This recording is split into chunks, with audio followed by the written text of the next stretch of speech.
Nouri al-Maliki, Iraq's prime minister, has been accused of failing to fulfill obligations to reimburse around 700,000 Kurds who suffered under Saddam Hussein's Baathist regime.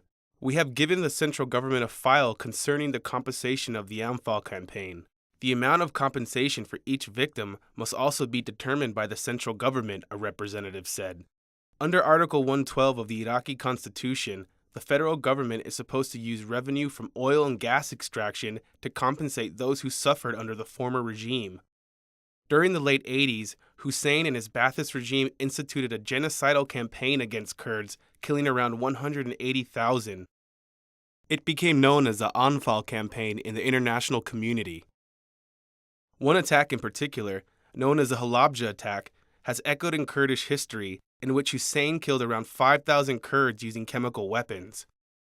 Now, Kurds want the compensation owed to them under the constitution and has led to thousands filing for their money.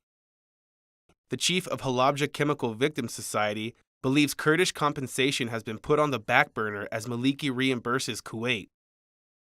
Hussein invaded Kuwait in the early 90s, which started the Gulf War between Iraq and the U.S. As Iraqi forces were pushed out by U.S. troops, they set fire to Kuwaiti oil fields, causing massive economic and ecological damage. A Kurdish member of the Iraqi parliament, Mahmoud Osman, believes that many of the disputes will continue with the political odds between Erbil and Baghdad.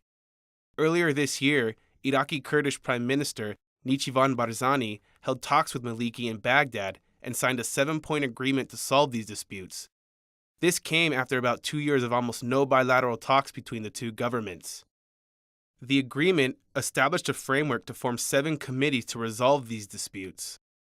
This included oil disputes, budget disputes, security disputes, compensations of victims who suffered under Hussein, security, and border issues. This is Armando Cordoba for Rudolph English.